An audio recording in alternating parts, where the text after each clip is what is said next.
पंजाब की तारीख बदलने वाले 17 नए डैम, सैलाब नहीं बल्कि खुशहाली की राह, ज़राई इनकलाब, बिजली और पानी की नई ताकत।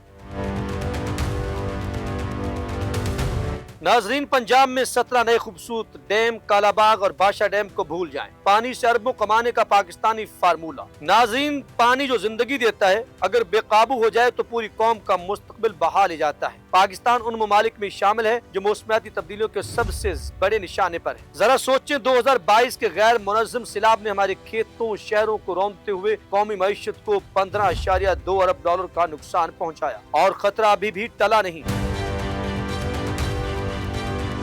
माहिरीन मौसमियात खबरदार कर रहे हैं कि इस साल मानसून में मामूल से 28% ज्यादा बारिशें होंगी, लेकिन इस बार पंजाब में तारीख खुद को नहीं दोहराएगी, क्योंकि एक ऐसा कदम उठाया गया जो पंजाब का नक्शा बदल देगा और यहाँ एक तारीखी तब्दीली आएगी जिसे दुनिया देखेगी। ये कदम क्या है, आइए जानते हैं। नाजरीन, इस साल सैलाब नहीं होगा क्योंकि हम अब मौसमियाती मजलूमियत से निकलकर एक्टिव क्लाइमेट डिफेंस की तरफ जा रहे हैं। चिनाब डैम, कालाबाग और सदनाई बैराज की अपग्रेडेशन और पूरे सूबे में 17 नए मिनी डैम्स का जाल। ये कोई आम मंसूबा नहीं बल्कि एक मुकम्मल साइंसी और रियाजियाती मास्टर प्लान है। इस मंसूबे की असल कीमत पैसों में नहीं बल्कि इंसानी जानों में है। सितंबर 2025 का वो खौफनाक मंजर याद करें जब दरियाए रावी में तुगयानी आई और हजारों अफराद को अपना घर छोड़ना पड़ा। इस वक्त सदनाई हेडवर्क्स पर पानी का बहाव खतरनाक हद तक बढ़ गया था और हुकूमत को मजबूरन हिफाजती बंद तोड़ना पड़ा, जिससे कई देहात ज़ेर आब आ गए। लेकिन अब सूरत हाल बदल रही है। सदनाई बैराज की गुंजाइश बढ़ाई जा रही है। कालाबाग को एक कंट्रोल पॉइंट बनाया जा रहा है ताकि सैलाबी दबाव कम किया जा सके, जबकि रावलपिंडी में नाला नई के पानी को पोठहार के मिनी डैम्स के जरिए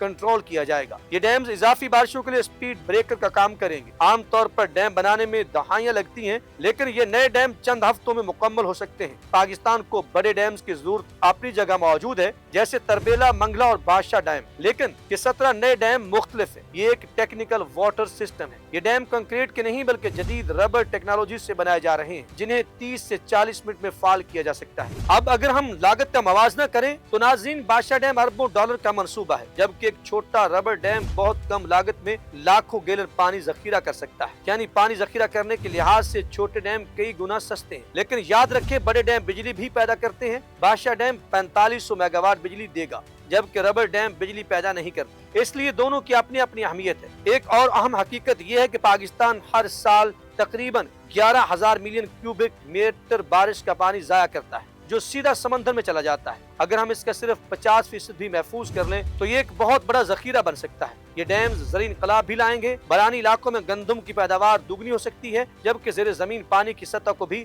मुस्तहकम किया जा सकेगा। मसलन चिरियोट में पानी की फराहमी का मसला हल हो जाएगा और साथ ही साफ पानी और बिजली दोनों दस्तयाब भी होंगे। ये मनसूबा सिर्फ पानी का नहीं बल्कि मईशत, ज़राअत, तवानाई और सयाहत का मुकम्मल इनकलाब है। नए डैम सैलाब से बचाओ, ज़राई तरक्की, सस्ती बिजली और सयाहत के फरोग का जरिया बनेगी। पंजाब में नई झीलें बनेगी, सड़कें महफूज होंगी और परिंदों के लिए नई पनाहगाहें कायम होंगी। 15 अरब डॉलर की मुमकिन नुकसान से बचाओ, गंदम की पैदावार में 130% इजाफा और कम लागत में जदीद इंफ्रास्ट्रक्चर, ये सब मुमकिन हो रहा है। पाकिस्तान अब खामोशी से डूबने वाली कौम नहीं रहा। बड़े और छोटे डैम्स को मिलाकर हम एक मजबूत दिफाई निजाम बना रहे हैं जो आने वाली नस्लों को महफूज मुस्तकबिल देगा। अब वक्त आ गया है कि मानसून की पहली बारिश से पहले हम इस जंग को जीत लें। नाज़रीन, ये 17 मिनी डैम वाकई बहुत कुछ बदल सकते हैं। अगर आपके जहन में कुछ सवाल है या आप अपनी राय देना चाहते हैं तो कमेंट सेक्शन में जरूर आगाह करें। हमें रहेगा आपके फीडबैक का इंतजार।